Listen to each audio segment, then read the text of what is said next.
Hello friends, welcome to Akulmach Live. Well, US tariffs on Indian goods are escalating the trade war, we all know that. But who is really paying the price? In this video, we will break down how the new tariffs on Indian imports are leading to higher cost and inflation for the American consumers and businesses. We will explore the unintended consequences of the US India trade war, analyzing the economics of this incident and how there is going to be a significant negative impact on the US economy. Let's go.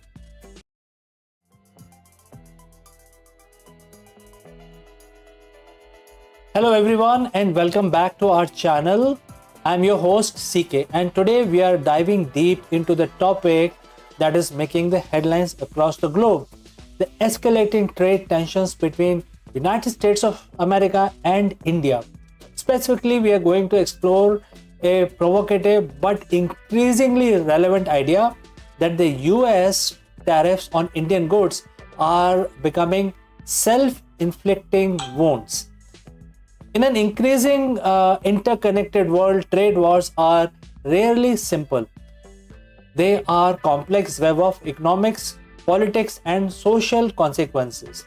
And while the stated goals of tariff is often to protect domestic industry or to exert leverage, the reality on ground can be far from nuanced and sometimes entirely counterproductive for the imposing nation.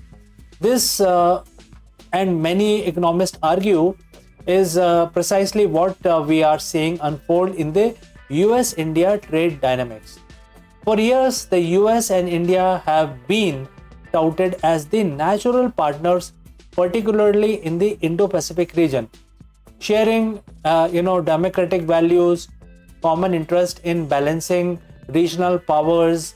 However, the recent action from Washington have casted a shadow over the relationship, introducing significant economic friction.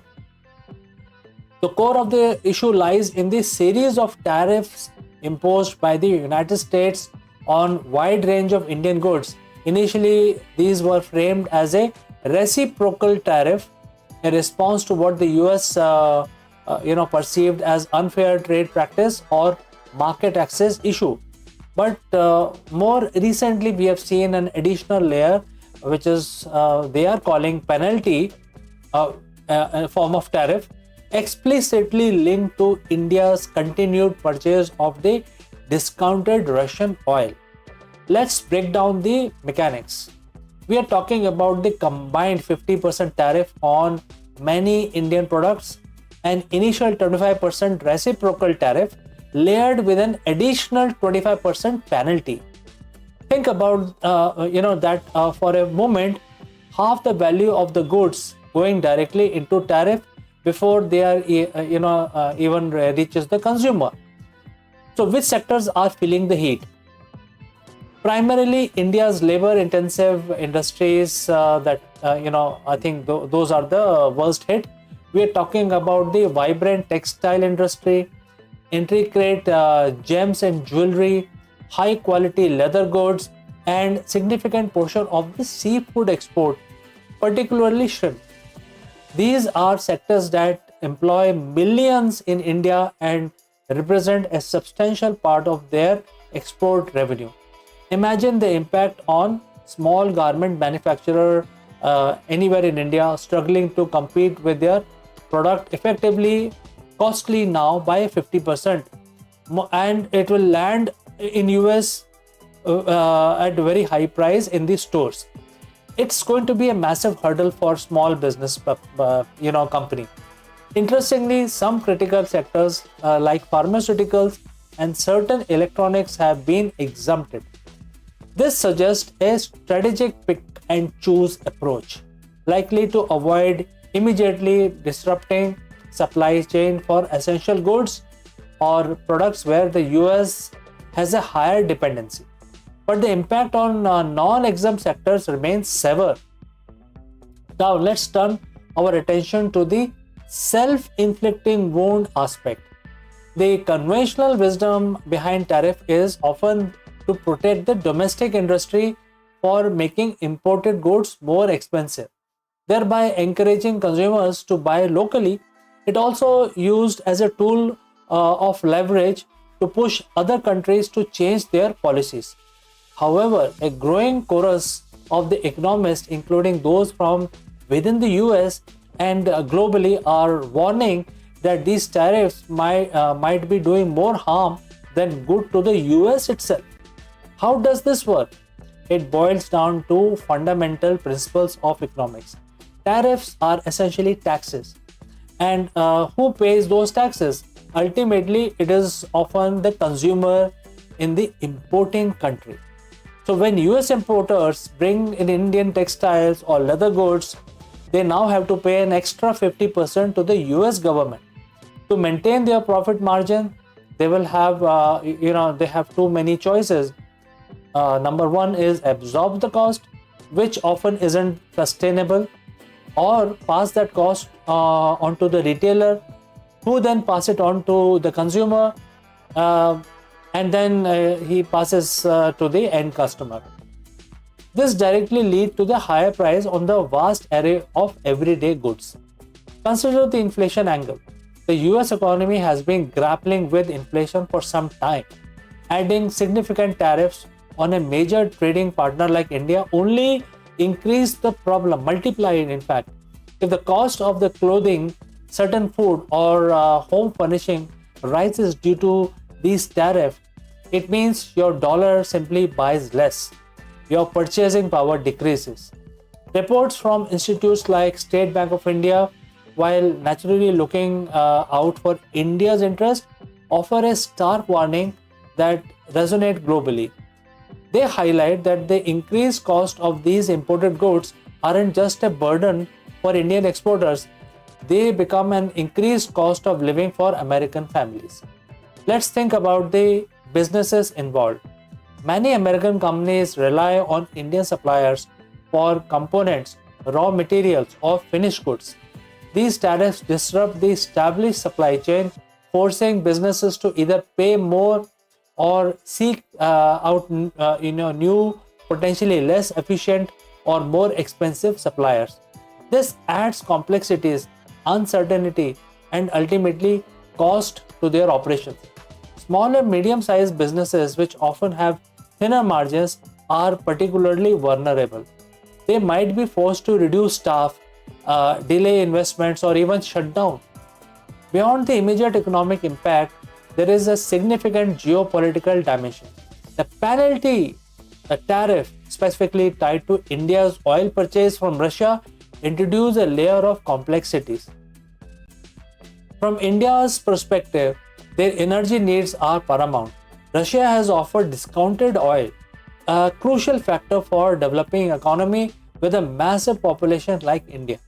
India has consistently defended its sovereign right to make decisions that serve its national interest, particularly concerning energy security. They argued that their purchases are a small fraction of the global consumption, and that demanding they seize these purchases without offering viable, equally affordable alternative is unreasonable. And how has India responded to these tariffs? Crucially, they have refrained from imposing retaliatory tariffs on US. This is a strategic move, avoiding a full-blown tariff war that could further harm global trade. Instead, Prime Minister Narendra Modi has doubled down on the Swadeshi or Made in India movement. The call for self-reliance and boosting domestic consumption isn't just rhetoric, it is becoming a national economic strategy. The Indian government is actively working on mitigating the impact on its exporters through several measures, starting with the financial relief. This measure will provide immediate liquidity to exporters struggling with tariffs. Market diversification. Launching aggressive outreach program in new markets like UK, Japan, and South Korea, aiming to reduce dependency on the US market for its textile and other export. This isn't just about weathering the current storm, it's about long-term strategic reorientation. And then finally, GST cuts. Considering adjustments to the goods and services tax structure to stimulate domestic demand, further bolstering the Made in India initiative. The broader diplomatic implication is also significant. These tariffs have undeniably strained the relationship between the two countries. While both sides still acknowledge the importance of their strategic partnership, the economic friction creates an underlying tension. We've already seen bilateral trade deals negotiation postponed, with scheduled U.S. delegation visit deferred. This suggests a freeze in progress on broader economic cooperation, which could have long-term implications for shared objectives. So if the US consumer is paying more and American businesses are facing supply chain disruption and India is diversifying its trade partners, who, if anyone, benefit from this self-inflicting wound? That's the question. In the short term, some domestic US industries might see slight advantage if consumers are forced to buy American goods that were previously competing with Indian imports.